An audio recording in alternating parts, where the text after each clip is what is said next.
ప్రభువును రక్షకుడైన యేసుక్రీస్తు వారి ప్రశస్తమైన నామానికి మీ అందరికీ వందనాలు, శుభాలు. అందరూ బాగున్నారమ్మా. దేవాదేవుడు మరొక నూతన దినం దయచేసిన దేవాదేవునికి వందనాలు చెల్లించుకుంటూ ఈ దినపు వాగ్దానం ధ్యానించుకుని ప్రార్థన చేసుకుని మన పనులు ప్రారంభించుకుందాం.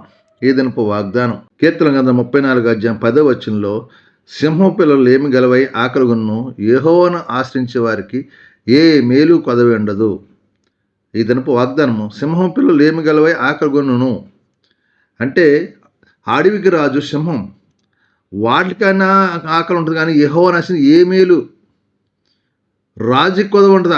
అడవంతా సింహందే, కానీ ఒక్కొక్క రోజు దానికే లేముంటుందంట, దానికే కొదవ ఉంటుందంట. కానీ దేవుణ్ణి నమ్ముకున్న యెహోవాను ఆశ్రయించే వారికి ఏ మేలు కొదవ ఉండదు అంటున్నాడు దేవుడు. కానీ ఆయన ఆశ్రయిస్తే మనకి అనేక మేలు పొందుకుంటాం.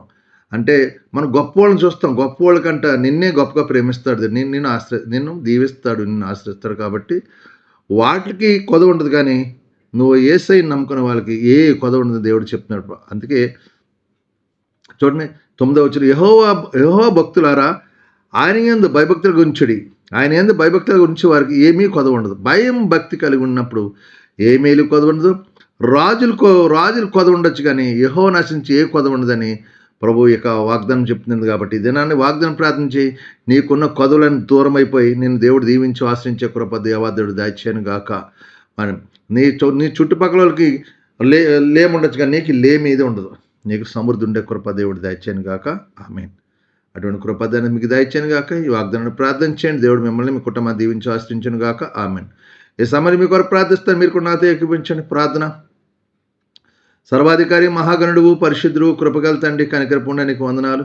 మరొక నూతన దయచేసే ప్రభు, ఈ దినమంతా మేము చేస్తున్న మా చేతి పనులు మమ్మల్ని మా యజమాని తోటి పని వారిని దీవించండి. మా చుట్టూ కంచి వేసి ప్రభు, యజమాని ధర తోటి పని వారి ధర ఏకిడు రాక అందరూ సమాధానం పరచండి. చేసే పనంతా దేవునికరం మలచండి. అయ్యా తండ్రి, దుష్టుడు సాతాను ఎటు గలిబిలు చేయకుండా మా చుట్టూ కంచివండి. బలహీనంగా ఉన్న బిడ్డలు ముట్టండి, స్వస్థపరచండి.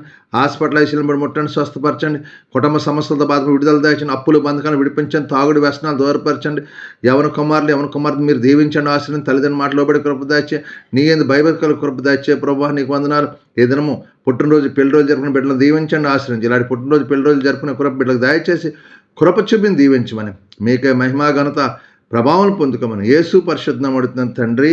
ఆమేన్. అందరికి వందనాలు. దేవుడు మిమ్మల్ని దీవించును గాక. ఆమేన్. ప్రభువు నామంలో ఈ వీడియో వీక్షించిన ప్రతి ఒక్కరికి జీసస్ స్వస్థత ప్రార్థనా మందిరం వారి ప్రత్యేక వందనాలు తెలియజేసుకుంటున్నాము. మరి ఇంకెన్నో సందేశాలు, వీడియోలు, సంఘ కార్యక్రమాలు మీకు అందుబాటులోకి రావడానికి పక్కనే ఉన్న సబ్స్క్రైబ్ బటన్ని ప్రెస్ చేసి బెల్ ఐకాన్ని కూడా ప్రెస్ చేయాల్సిందిగా కోరుకుంటున్నామండి.